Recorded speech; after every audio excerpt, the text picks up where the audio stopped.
was the one that sent the message this morning and you said my ratios were all off. Oh yeah.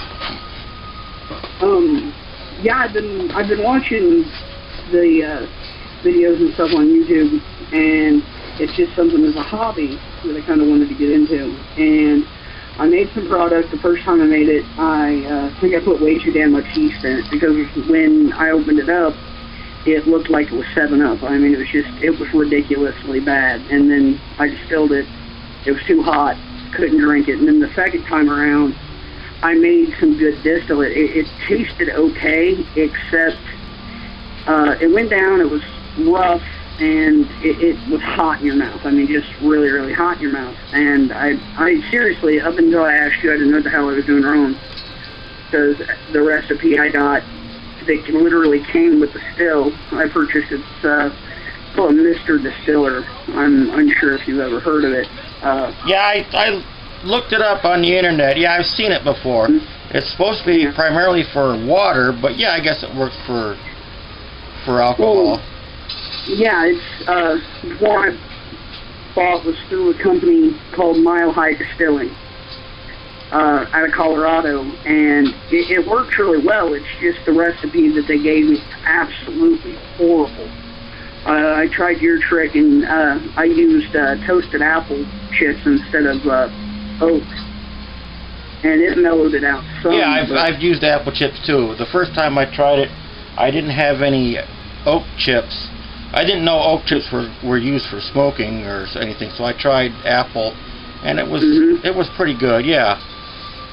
I tried the same trick with adding the honey, and I got the same damn effect where it just looked nasty.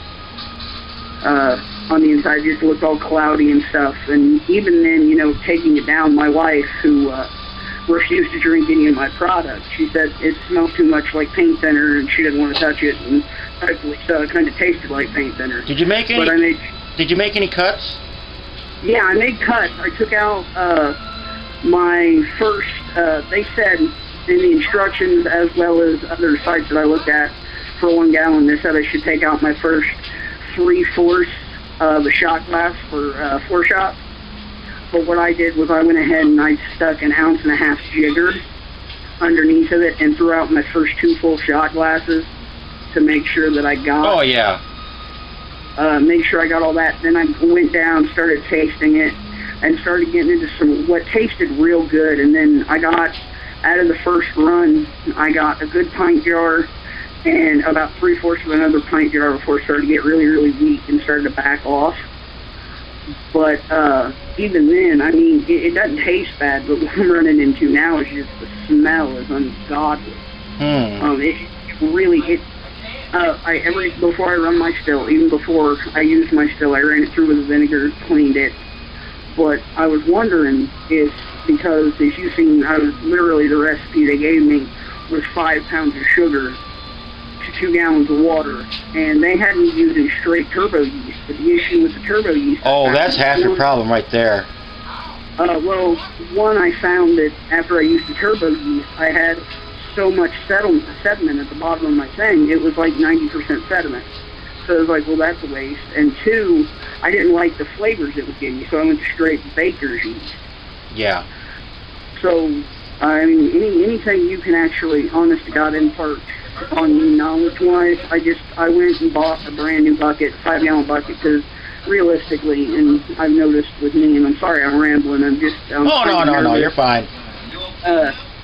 Kind of nervous. I do that a lot when I get nervous. But my issue is I bought a 5-gallon bucket because doing 2-gallon runs to me was just a waste. I understand that. Yeah.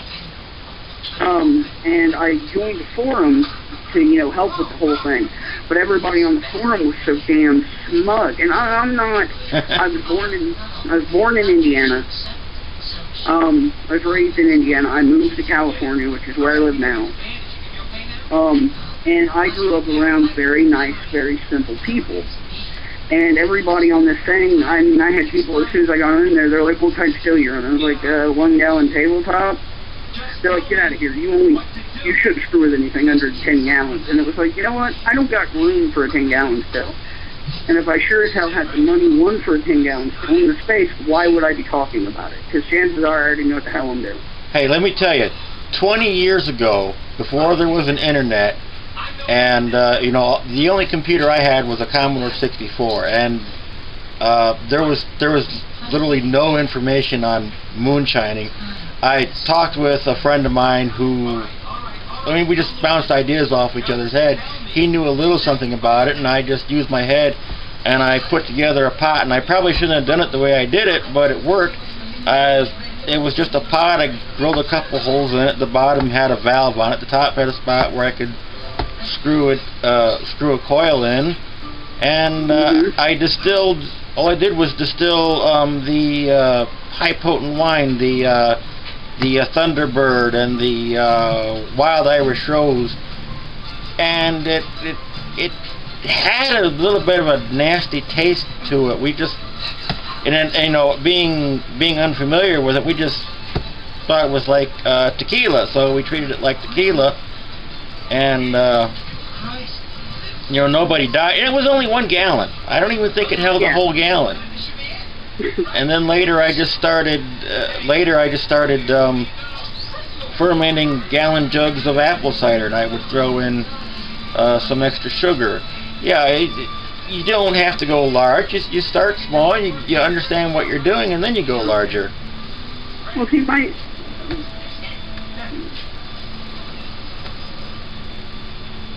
Yeah. Sorry.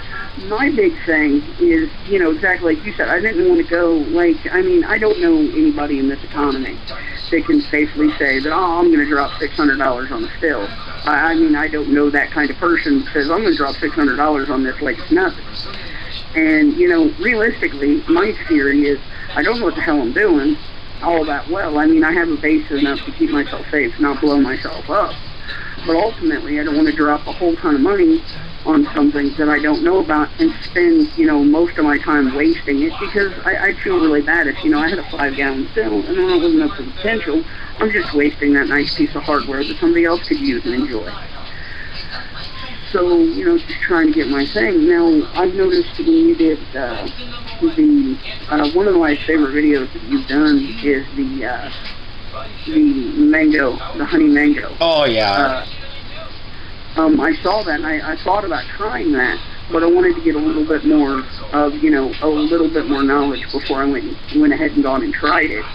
Because honestly, the way it looked amazing. I mean, I'm not sure how it tasted, but it looked really damn good. So. Oh yeah, it is. It was a pleasant little experiment. Now, if you're gonna, like you said in the thing, I'm getting really kind of tired of. I'm getting tired of the whole sugar wash thing. What would you recommend? Like, I've heard people say, well, if you don't want to do crack, because I'm still unsure on the whole malting process, and everything that I've read is like malt your grains. Well, that's nice, but what the hell is that? How the hell do I malt my grains? What would you recommend? I've heard people say, well, you know, throw corn flakes in there, you know, give your yeast a nutrient. Well, okay, fine. Is that a good thing to do, or what? Well, a friend of mine at work, we figured out that we're each doing our own thing on moonshining, and he told me what he was doing. He said he got a recipe online or from a friend. It was just for a sugar wash, but it had wheat germ in it, and the wheat germ, I guess, it gave the yeast what it wanted, and it blew the airlock off of his fermenting container. So I guess the yeast had exactly what it wanted, and it was just, I think it was just bread yeast. And I stay away from the turbo. I mean, I usually add a pinch of turbo. I just don't use bread yeast though. Yeah. I'm double check real quick the exact type of yeast I have. I know it's bread yeast. With me, one of the things that I do that drives people nuts is I'm very specific. Because I found if I'm not specific, it bites you in the butt. Like me, I'm using Fleshman's active dry yeast. It's in a metal container. It has a red lid. It says equal to 60 envelopes, 4 ounces. Okay. Like when I put, because I'm upgrading, my bucket to a 5-gallon bucket. So the ratio sugar 1 to 1. How much yeast would I add to that?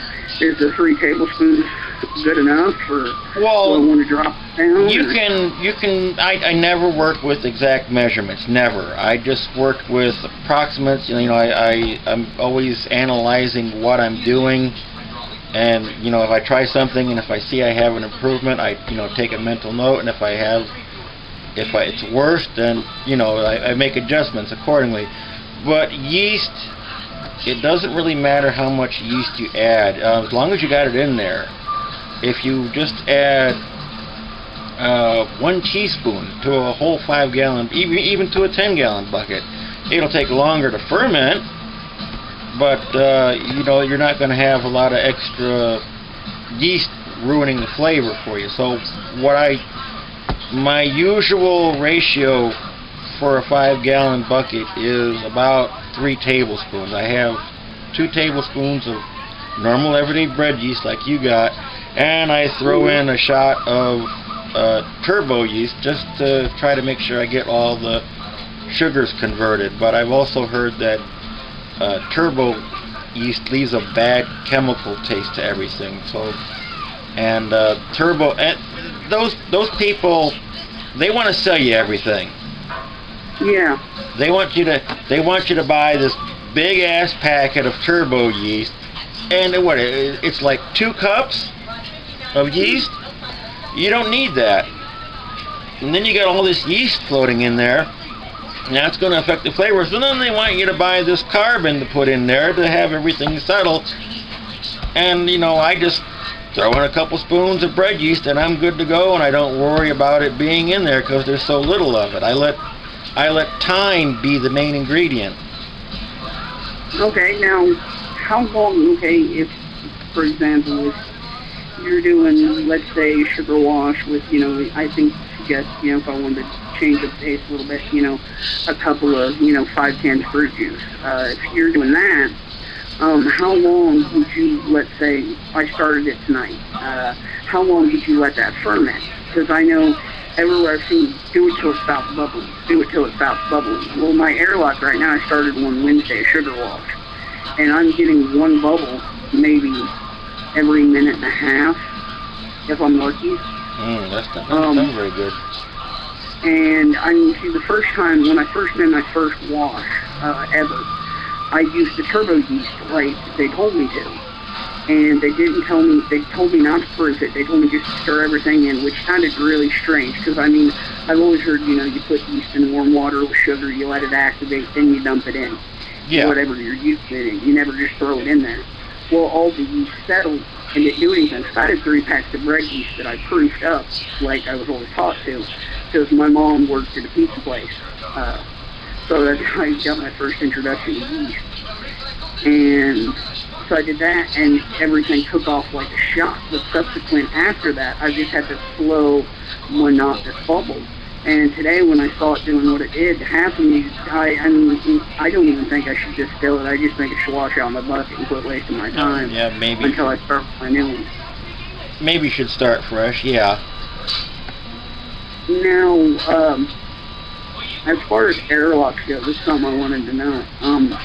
I've noticed with you just use the bucket where you just... Yeah, I don't use an airlock. You just got to let the gas escape and keep bugs and dust from getting in it. You take a look at the old Moonshiners, and they didn't have any airlocks. They didn't have temperature gauges. All they had was the knowledge in their heads, and a guy like Popcorn Sutton, he's got a big wood barrel, a 50-gallon wooden barrel, and he just puts a cap on it, and it's not even tight. It just makes sure that the bugs don't get in it. Okay. One last question, so I don't monopolize your time. Hey. I'm looking at here. You are the only viewer that I have, so take all the time you need. This is an experiment I'm running. I'm seeing if this is if this is doable, and like you're my test subject, you're my guinea pig, and so far the experiment's working good. So go take all the time you want. Okay, well, I'm sorry if I seem like I'm rambling. My wife's currently looking at me going, "Shh, let the man talk." But the thing is this is very interesting to me, only because I don't have a lot of people that, I talk to this with. I mean, the only people that really know what the hell I'm doing with this is my wife and my mom. And that's because those are the two people I tell everything to. I wouldn't dare tell my dad this, because my dad would want to move in with me, and he'd be trying to drink it straight out of my still. He'd have his lips around the coil, huh? Exactly. But, so it's kind of refreshing to know, because like I said, I joined a forum, and this guy, everybody in there is like, "Oh, you need a bigger still." I'm like, "Well, I'm working with what I got," and I don't. Now you've talked about getting spring water, making like cuts, that kind of stuff. How would you recommend making it cut? Like making your cuts? Would you? Because I've heard some people say, "Well, what you want to do is you want to number 1 through however many, and then stick it all in a big bowl, mix it together, so that way it's all the same temperature." Or, as far as, taste-wise, everything tastes the same. What are your thoughts on that? All right, you have to... What is it you want to know? I've noticed, like, when it comes to making the cuts and proofing everything... Oh, the cuts, okay. When it comes to that, I've noticed some people say that you want to have... you want to take everything you've done, like, if you're putting it in mason jars, like me, I use pear jars. Stick them on the top and take Sharpie and put 1, 2, whatever, all the way through your run. And then at the end of it, just mix it all in together with a bowl, and then just stir it with a spoon until everything tastes the same. Does that really matter, or how would you recommend cutting it? Well, if you wanted to keep your, for some reason, I can't think of a reason, but some hypothetical reason, you say you were analyzing what proof comes out of the still first, and then see what the proof is later on. Yeah, you might want to separate your stuff. I mean, if you were like doing a school report on it, yeah, sure. But I just put a glass under the coil. I collect it. When the glass starts filling up, I take it. I pour it into the funnel with a coffee filter in it into 1 container. Okay.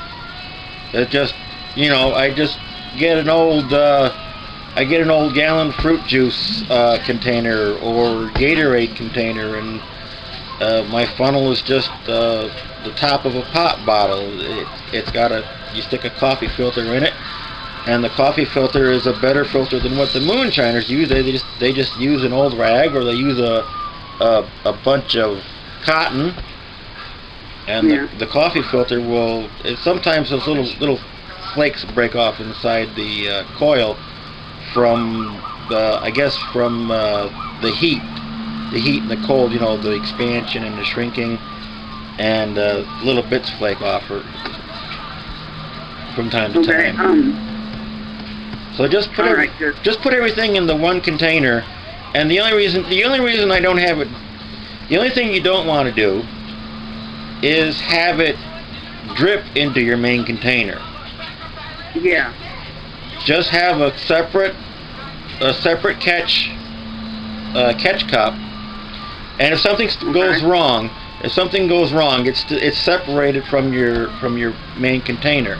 If something goes wrong, say it starts boiling on the inside and your coil starts puking. Puking is where you start getting the mash foaming up, and the actual foam from the mash starts traveling through the coil, and the actual mash, the undistilled mash, starts coming out the end of the coil. That's called puking. You could take that, dump it back into your next run, and re-distill it. Okay. That's good. I didn't know about puking. I've never even heard of that. Thank you. Good news to that. Yeah. Well, it only happens. It happened my first time I made banana brandy, because I thought I could just rely on my own personal expertise on it, but I had to go back and take a look and re-examine everything that I did, because there was a bit of foaming in that particular mash, and it did start puking. And then there was another time that I just overfilled it. I overfilled it. Okay. I tried to squeeze in too much. You always got to leave yourself some room in there for the expansion. And okay. Now, when you said, you know, they always try to sell you something, I totally agree with you, because literally, when I bought this damn thing, they sent me everything. I have containers of what their trial size containers of a sediment, or a, you know, settling agent, 24-hour settle, so that way I put it in my product and everything settles, so all my sediment shits at the bottom. Pardon my French, I'm sorry, I didn't mean to say that. That's okay. Well, I was raised out in the country, so sometimes I have the backwoods manners of a pig. So, but one of the things that I've noticed with this is I'm very finicky as far as not what necessarily what I eat or what I do, but if it comes to something like this, of what I'm putting in it. And literally, when I first got the stuff, the first thing, it's kind of cloudy, and the second part of it, it comes in two parts, part A and B. And the B is crystal clear, but is like the consistency of running corn syrup. And I used it the first couple of times, but I think the next time I distill, I'm not going to use it. I'm going to let it settle on its own, because I'm not sure, but I'm pretty damn sure that I don't need to put that in to have the sediment fall to the ground. I just think a little bit more patience is needed than necessarily having that patience. in there. It can't do good for the flavor. Now, something I did want to know, because, you know, I find this very cool, and every time I ask this anywhere else, everyone's like, I don't know what you're talking about, or I got the stupid people saying, read, we tell you, no, you don't tell me. And it's the, like, let's say I'm fermenting something, let's say I start a wash tonight, and all of a sudden I'm like, you know, I think a batch of strawberries would be good in there. Would it be okay to take the lid off of the bucket and add it to it? Or is that something I should really do at the time when I first make the wash?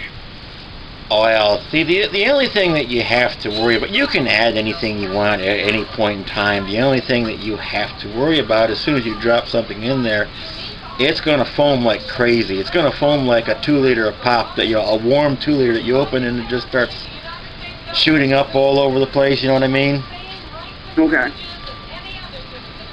And, you know, as you just leave a little extra room in there, now, like when I was making the apple juice 10 years ago or so, as soon as you drop some extra sugar in there and it's already fermenting, it's just gonna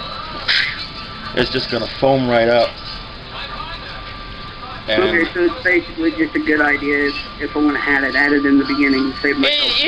It's a good idea to have an idea of what you want to do and carry it out, but then, you know, I get afterthoughts and think, I wonder if I add this, if that would help it out. No, I'll do it.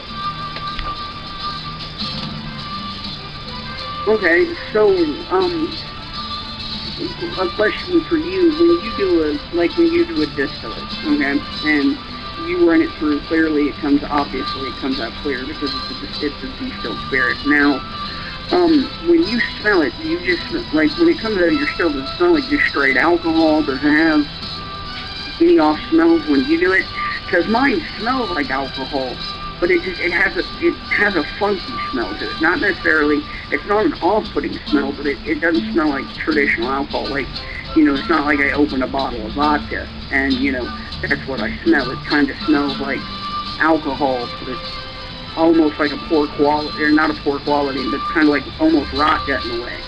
With distilling that again, like triple distilling or second distilling, whatever, would that help that? Yeah, you can try to do that. You can try to do that, but I think, I'm not exactly sure. I think you have two things that you can correct. One is stop using the turbo yeast and, you know, just do what I do, just use a little bread yeast and just be patient with it. And the second thing is, I know you got that that distiller, and it's not really made for alcohol, so I don't know if that is part of the problem. Okay, well, you see, when I got it, literally, the company I bought it from, Mile High, they called it a Mr. Distiller, which cracked me up because when I got it, it didn't say Mr. Distiller on the box. Literally, the box says from a place called Still Spirits, and literally, the box says air still, turbo air still, the fastest and simple way to distill water, make biofuel, and make your favorite spirits and liqueurs and extraction. Oh, wow. And it literally, when you look at the box, it says, literally, it's air still, you know, it has the thing, it's kind of hard to read from in weird life. It's finally still takes place amongst your everyday kitchen appliances. It looks like a kettle, works like a kettle, but it makes alcohol. Spirits, liqueurs, distilled water, and biofuel. Now, I've seen, like, some of the stuff, because from what I've gathered with this machine is it's really popular in, like, Australia, New Zealand, that area. So when I got it, and I was like, this doesn't say Mr. Distiller, what the hell? Okay, if you would have just told me what the name of it was, fine. But I got it, and I started watching some stuff, and the first thing they do with this thing in the instructional video is make food. Now, they don't give you any instructions on any math. What I was following, the reason I think all my stuff was off, was I was following the Mile High recipe. And that, if they drink that, I don't understand how they're still living, because that is the nastiest stuff. Yeah. Literally, when I pulled off my bucket, my wife was at work, and I'm really glad she was, because if I would have pulled it off with her in the house, she'd probably still be beating me. Because literally, it smelled like I had skunk beer mixed with skunk wine cooler in a damn bucket, and it was in our kitchen. I mean, it was just sitting next to a skunk for 3 days. Yeah, exactly. And I mean, it was brutal. And then, so I did that run. I was like, that's got to be the limiest tasting crap alive. So then I did it again, made another batch, and this time I noticed when I made my batch, I screwed up, and I didn't follow their recipe exactly. And when I did their recipe, I didn't follow it exactly, and I only used 4 pounds of sugar. And I noticed that it was lesser proof than the stuff that I first made that tasted like horribleness. It wasn't bad. It still had the off smell, so I'm thinking that's because my ratios were still off. It wasn't as potent, and it was kind of nice. I mean, literally, I mellowed it out with the apple chips, and it turned out halfway decent. Well, don't worry about the proof. Just worry about drinkability first. Yeah, exactly. It's one of those things where until, like, literally, I mean, this just sounds really bad. Here I am. Some people think they're going to get into distilling, and they have to make 200 proof whiskey, or as close as they can. And, well, what good is 200 proof whiskey if you can't drink it? Yeah, well, see, with me, I got it done, and I proofed it down, or when it came out, I have a hydrometer. Oh, good. I made sure it was a hydrometer, because literally my thought, hold on, bubbles? No, my dog's barking. When I bought the still, my initial thought was, if I'm doing this, I'm not going to do this half-assed. Because if I do it half-assed, I'm going to hurt myself, or I'm going to poison my wife, or something. Right. And it's going to go bad. Believe me, I'm the kind of guy where something can blow up in my face. It's my fault because I haven't done my proper research. Right. So I got a hydrometer. I bought, a filter I bought literally, it's a little plastic bucket that has a carbon filter on it. And this is before I found your videos. And I was like, way to stick me for $30. I could have used a coffee filter. Thanks, guys. but I bought that. And so I had it all. And then, you know, when I proofed it proofed itself out at 140. And then as, you know, it started to get slightly weaker. And then, you know, I mixed in some water. And I had it, but when I nestled it in with the apple chips, I had it at 90 proof. And it wasn't bad. I mean, it's not bad. It's just, it's still a little hotter on the tongue than I would like. And once again, I think it's because I think my ratios, like you said earlier, are way off. But at the time, you know, I didn't want to change anything because I'm the only person doing the research, and everything I found, like, I found recipes on how to make this stuff, but that's great if I'm making 25 gallons of the stuff, and I'm not. I mean, not that I'm opposed to making that much, I just don't have the space for it, and I don't know anybody that's going to want, you know, 25, you know, fermentation buckets of 5 gallons, you know, all over their house. You know, I wouldn't mind it, but I know other people wouldn't, and so that's what I'm stuck with. It's kind of like, here's what I got, here's what I'm doing. Yeah, I don't have any room at my place. I have zero room.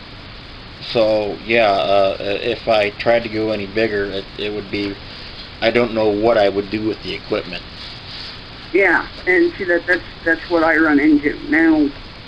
With you, I've noticed, like, you talked about, okay, here's this. Give you a prime example of one of the things that I watched. I watched your corn, the one where you do the simple corn mash. Right. I've probably watched that video like 12 or 13 times. Seriously, I'm single-handedly at least 13 of those views. That's Matter fine. of fact, I guarantee I'm that way with all your videos, only because I find it informative. And today I was like, you know what, I'm going to ask the guy a question. Worst case scenario, he's going to look at me and say, you know what, fuck off. Best case scenario, he's going to, you know, impart some knowledge on me that I don't know and help me figure this out. Because realistically, the still itself cost me $200. Altogether, it was closer to $3 with everything else.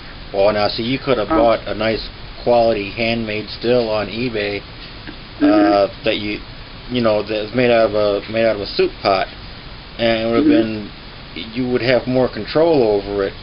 The one thing that I have over what you have is I have heat adjustment. I mean, you just put your mash in and you just turn it on, right? Yeah. Is there a timer or something on there to know when? No. They actually, in the instructions, this is kind of funny. They give you inside. They give you a packet of. They look like ceramic beads that you would wear around your necklace, and they're called even boils. And basically, in the instructions, you put them in, you stick it in your wash, and it basically says, okay, here's the thing, you know, it's going to evenly boil. This will help. And they tell you that when it starts sounding like they're going off like firecrackers, like ping, ping, ping, ping, ping, that you should hit the reset button on the side, and it'll kill the power, cool the still down, and it'll start it up again. So as far as temperature control, no, I don't got that. Had I known, I would have been able to buy one for much better on eBay. I should have known that. I really should have. I really should have. Yeah, no, see, that's the thing that I do, that I can do on the stovetop with ease. And, you know, I'm running the still. It gets up to heat. The bad stuff starts coming out, and I do my taste. And, you know, I'm always tasting it. Okay, here's the acetone and the rotten stuff. All right, save that. Put it off to the side. Save it for lighting the barbecue. And then that has the heads has a hotter taste to it. It feels like it's penetrating your tongue. And then when it starts to mellow out, that sensation goes away and it's more flavorful. But if I don't like the taste that's coming out when I'm collecting the head, the body. All I have to do is just turn the flame down a bit and taste it again. If I still don't like it, I turn it down a little bit more. And now I've noticed, sorry to interrupt you. Yeah. I've noticed when the stuff starts coming out after I collect the, after I get rid of the first ounce and a half for safety's sake, get rid of my 4-shot. Believe me, I'd keep it in light of barbecue. I actually kept some in a jar and used it to clean a couple of dirty spots off the wall, which is a hell of a solid. But once the stuff comes out and starts coming in my head, I've noticed that about the time, now I'm slowly talking, I'm slowly actually starting to piece this together more. About the time that it starts tasting, because I mean, there's been a noticeable taste, like after I get rid of the acetone and stuff, after I throw my first ounce, I'll start sticking my finger underneath it, getting some and tasting it. Right. Now I've noticed after, about, I'd say maybe, or not 3/4, I'd say maybe 1/4 to almost half of my first jar. About the time it starts getting there, it starts getting a slight sweeter. It's not as harsh as my tongue. Yeah, there you go. That's what I'm talking about.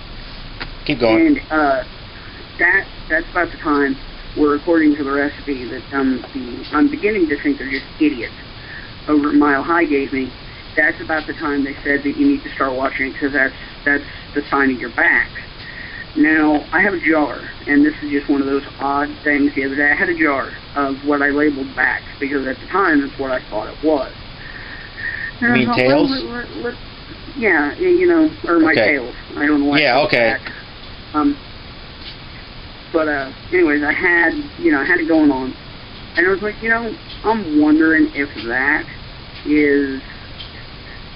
that's really as bad as it thinks. So I took some out and I stuck it in the spoon. I was like, I'm going to do the light test.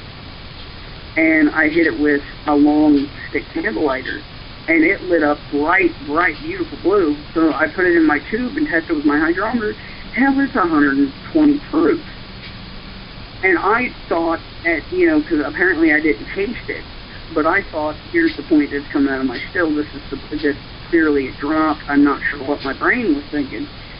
So talking to you now, I'm starting to realize that about the point that I'm backing everything off at, I think I'm actually distilling a lot more of the head and mixing the head in with my heart, having way too much head and cutting it off a little bit too soon.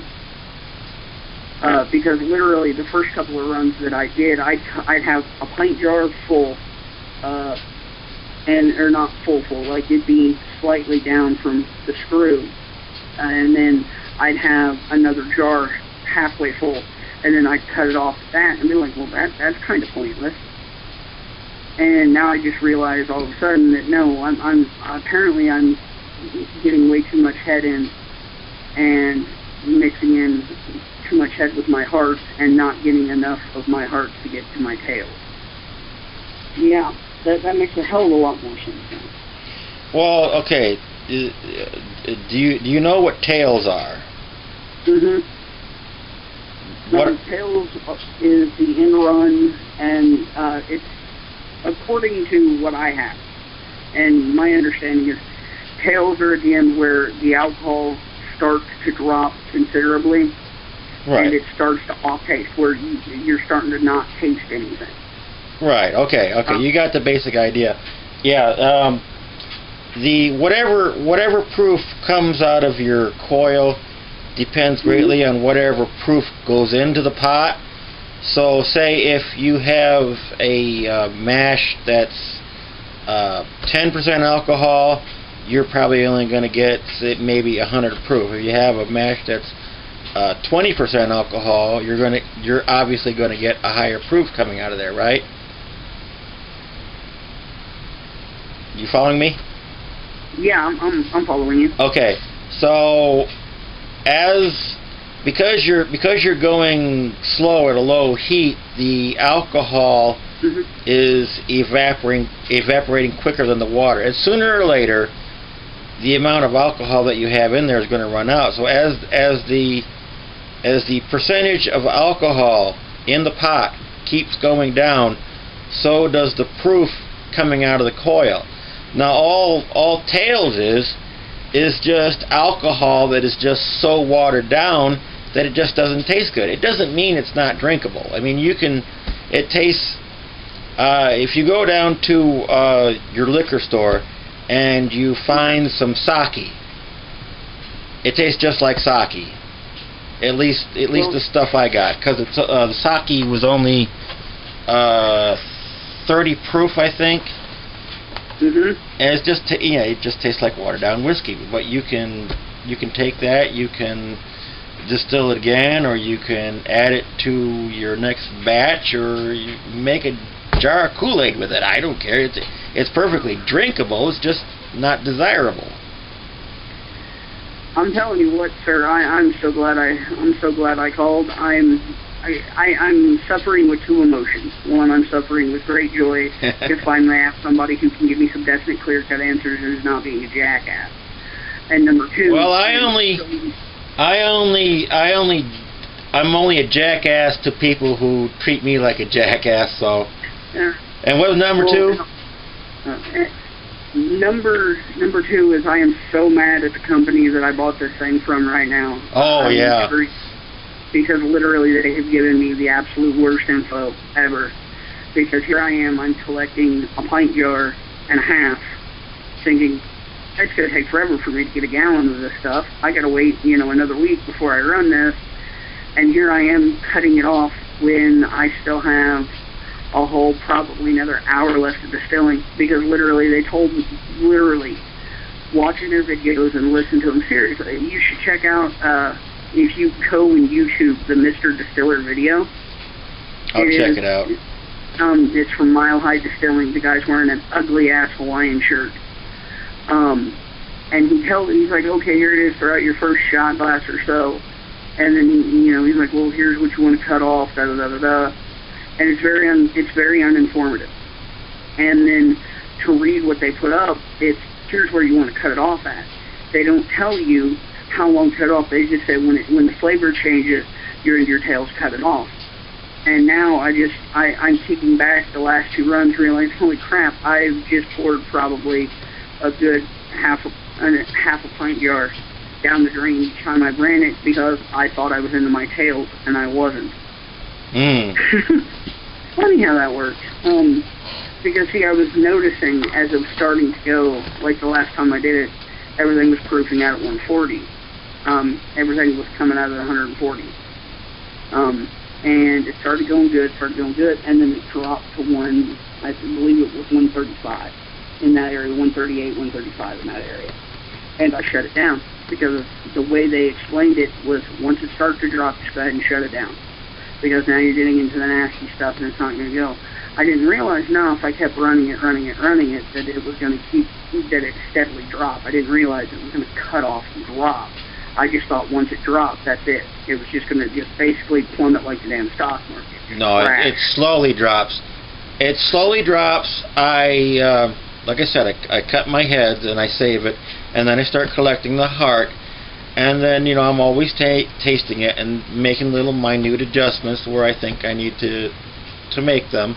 It's mostly in the heat, and then after X amount of time, you're going to start noticing the alcohol tapering off, but it's still perfectly fine. And then it gets to a point where it's like, no, I don't like that anymore, so I take my hearts, I keep it separate, I get a new collection jar, and I start saving the tails.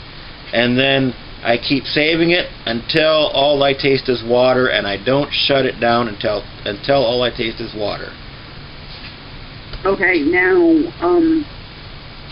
I think the last thing, now that I've got everything squared away in my head, now that I know what the hell is going on, that I have is, I've heard people saying, you mentioned that you can put it in your next batch, your tails in your next batch. When you do that, do you add it to your wash, or do you just dump it in the still with your wash? I mean, you do it during fermentation or after fermentation? No, not during fermentation. No, because that would be an uphill battle. Your yeast is only going to make you, using the best yeast in the world, your yeast is only going to make you a maximum of 20% concentration, right? So if you already got some distillate that's 40% alcohol, that means you're going to get the same amount of alcohol, but you're going to be wasting sugar. You're not going to be adding any alcohol to it. So always wait till after fermentation, wait till you're ready to distill, and then you can either throw it in the pot or you can throw it into your whole mash afterwards, after the fermentation. That, honest to God, makes a lot of sense now, because I didn't know when, so I had it, and I was going to add what I thought, the 90 proof stuff that I thought was my tail. I was going to add that to my next batch, and I'm glad I didn't, because I was going to put it in at the wash stage. I'm really glad I held off on that. Thank you for telling me that, even though now I'm going to scrap the wash anyway, because it's not doing its job. Yeah, wow, thank you a lot. I cannot stress how much you've actually brought a lot of this stuff, shed some light on a lot of stuff. Okay, now do you want a plan of attack? Sure, sounds good. Okay, set the wash aside. Set the mashes and washes aside. Start with wine. Wine, okay. Wine, it's already been made good. You can't screw it up because somebody else already made it, right? Yeah. Start distilling that a couple times and figure out how to operate the still. Okay. Once, or and even if that means that you figure out that you got to get a new still, figure out how to operate the still first. Then, once you got that down, figure out how to make the wash. And the good wash is canned fruit concentrate, 50-50 with sugar water. Okay. And like I said, figure out what you're doing with distilling first, and then figure out how to make the wash. And then when you're ready to expand, when you're ready to expand on that, then figure out what to do with grains. Okay. I wasn't worried about grains at this moment. That was kind of one of those things where it was like, I'm not there yet. Oh, it took me 20 years to figure out what to do with grains, so... Okay, well good. Then I don't feel like such an idiot because I don't understand it. I've only been doing this probably not even a month. This is literally, I'm still wet behind the ears, as my dad would say. Oh, hey.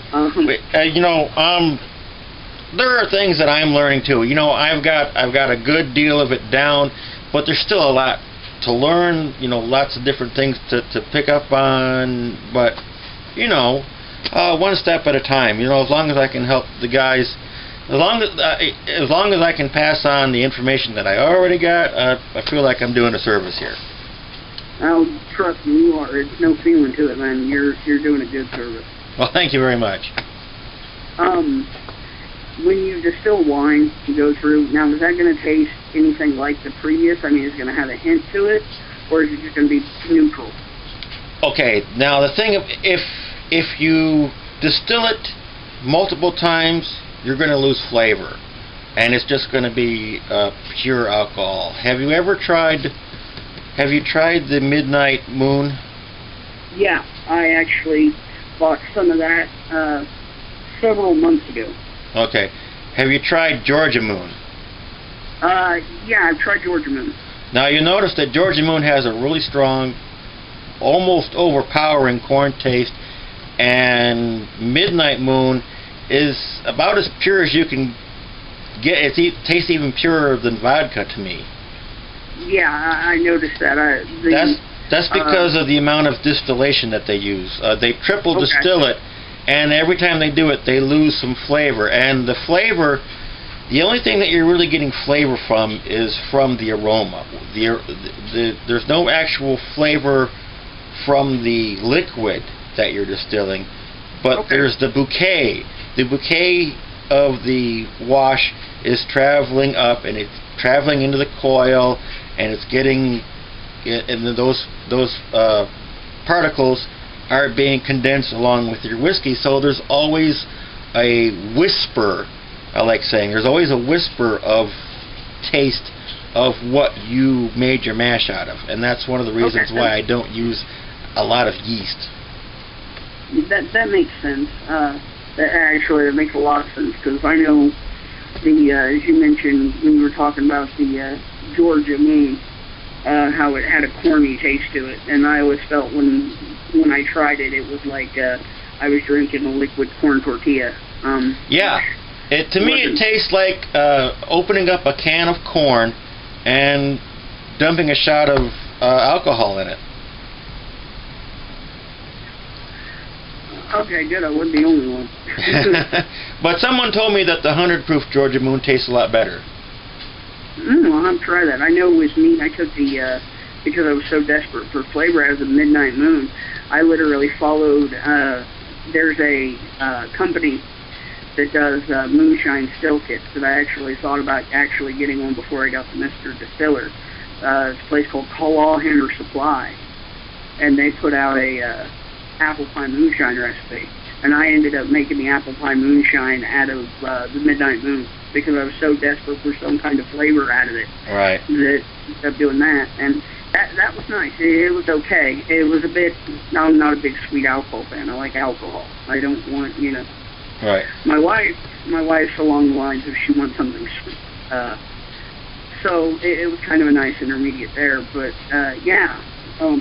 This is awesome. I really, really appreciate your help. I cannot stress that enough. Well, hey, like I said, you're my only viewer, and as long as you don't have a phone bill to worry about, we can go all night, virtually. Well, I don't have a phone bill. I don't have a phone bill to worry about. I'm on free time, so okay. I'm good. I am though. I will actually. I'm going to hop off here for. Probably, I'd say 20 minutes. I'm going to eat dinner or so. But definitely, if you're still on, I will definitely call back and discuss this thoroughly, if at all possible, if you're still on. Hey, if you're going to call back, as long as I ain't got to go to work tomorrow, then, there's no problem. And, all right. So, go ahead, get something to eat, think about what we've talked about. You'll have... Cool. You'll have a couple more questions by that time, and go ahead and give me a call back. Oh, I got a second viewer. Yeah, we got a second viewer on here, so hopefully we'll give this second viewer a chance to ask something if he's got something. Okay? Well, I appreciate it, sir. Thank you very, very much. Yeah, sure, no problem. You've helped me out tremendously, and I look forward to bouncing some ideas off of you. Oh, hey, yeah, I love the idea of bouncing. Cool, sounds good. Thank you very much. Okay, all right, bye. Have a good one. Bye.